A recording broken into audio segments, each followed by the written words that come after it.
বানালাম কেমনে দেখেছিস?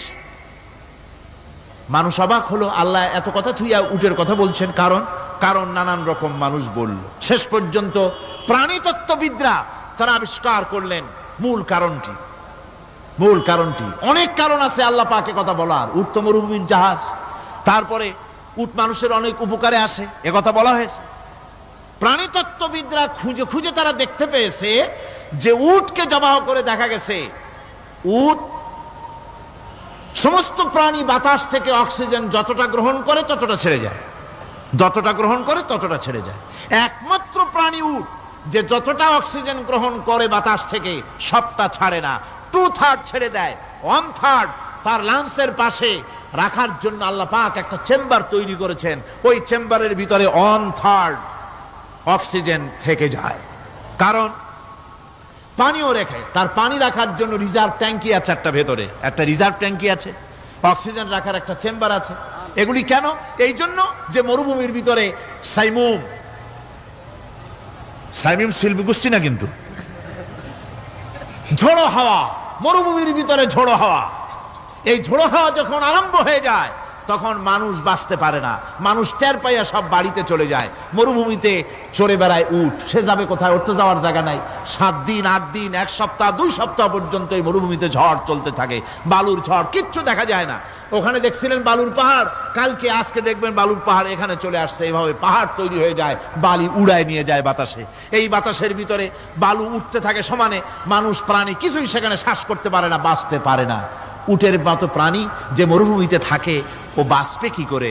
আল্লাহ সুবহানাহু ওয়া তাআলা ওর লাংসের পাশে অক্সিজেন রাখার চেম্বার করে পানির ট্যাঙ্কি তৈরি করে দিয়ে রেখে এমন কায়দা করেছেন, ও যখনই টের পায় যে ঝড় শুরু হবে, সাথে সাথে ঠ্যাং দিয়া মুখ দিয়া গর্ত করে বালুর ভিতরে মাথা ঢুকাইয়া 1 সপ্তাহ 2 সপ্তাহ থাকতে পারবে মাটির তলে, অক্সিজেনের অভাব হবে না।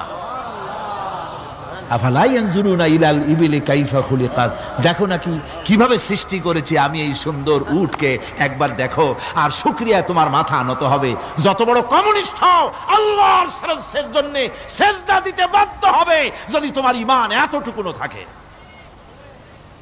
আমার ভাইরা, আল্লাহ রাব্বুল আলামিন অসংখ্য প্রাণী সৃষ্টি করেছেন এবং সবগুলির প্রয়োজন তিনি মিটিয়েছেন। সুবহানাল্লাহ পড়েন।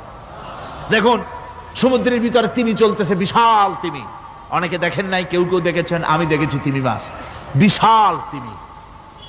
এই তিমি মাছ শত শত টন ওজন, একটা তিমি 150 টন 250 টন 500 টন 1000 টন, বিরাট বিরাট ওজনের তিমি মাছ। এই তিমি মাছ পানির নিচে থাকে, আবার পানির উপরেও আসে। উপরে আসবে কেমনে, নিচে যাবে কেমনে এত ওজন নিয়ে? আল্লাহ সুবহানাহু ওয়া তাআলা তার পেটের ভিতরে লক্ষ লক্ষ গ্যালন পানি ধরে, হাজার হাজার গ্যালন পানি ধরে এরকম একটা রিজার্ভ ট্যাঙ্ক তৈরি করেছে। ও যখন ডুবতে চায় তখন পিঠের উপর থেকে ডালাটা উন্মুক্ত করে দেয়, গলগল করে সমুদ্রের পানি পেটের মধ্যে ঢুকতে থাকে। পানিতে ভরে গেল, শরীরের ওয়েট দারুণ ভাবে ওয়েট ক্যারি করলো, তখন সে আস্তে করে সমুদ্রের তলায় ডুবে গেল। আবার যখন সে শ্বাস প্রশ্বাসের জন্য, অক্সিজেনের জন্য সমুদ্রের উপরে উঠতে চায়, তখন ডালাটা খুলে দিয়ে পাম্প দেয় নিজের শরীরে। পাম্প দিলে পরে তার ভিতর থেকে রক্ষিত পানির ফোর্স এত উঁচা হয়, অন্তত 10 মাইল দূর থেকে সেই পানির ফোয়ারা দেখা যায়। তিমি মাছের এই অবস্থা দেখে মানুষ তৈরি করেছে সাবমেরিন। আমি সাবমেরিনেও চড়েছি, দেখেছি দ্বিতীয় বিশ্বযুদ্ধে যে সাবমেরিন ব্যবহার করা হয়েছিল, পোর্টসমাউথে সেই সাবমেরিন আমাকে দেখানো হয়েছে, আমি দেখেছি। তাতেও ঠিক একই কায়দায় পানি ভরে পানির তলায় যায়, আবার ওঠার সময় পানি ছেড়ে উপরে চলে আসে। তিমি মাছ থেকেই মানুষ এটাকে গ্রহণ করেছে। মানুষের শিক্ষার জন্য অগণিত প্রাণী আল্লাহ সৃষ্টি করেছেন বিজ্ঞানের সাথে, তাই কোরআনের সংঘর্ষ নাই। বিজ্ঞান মানুষকে যত বেশি আবিষ্কার করবে, বিজ্ঞান কোরআন বোঝা মানুষের জন্য তত সহজ হবে। আর আপনারা যত জ্ঞানী হবেন, কোরআন যত পড়বেন, মাথা তত নত হবে। তুলা গাছের ফল যত পাকে তত গাছ কি হয়, ডালগুলো কি হয়, উপরে উঠে যায়। বোঝেন না কেন? তুলা গাছ নাই আপনাদের দেশে? তুলারে কি কয় চট্টগ্রামে? তুলা গাছরে কি কয়? তুলা গাছ।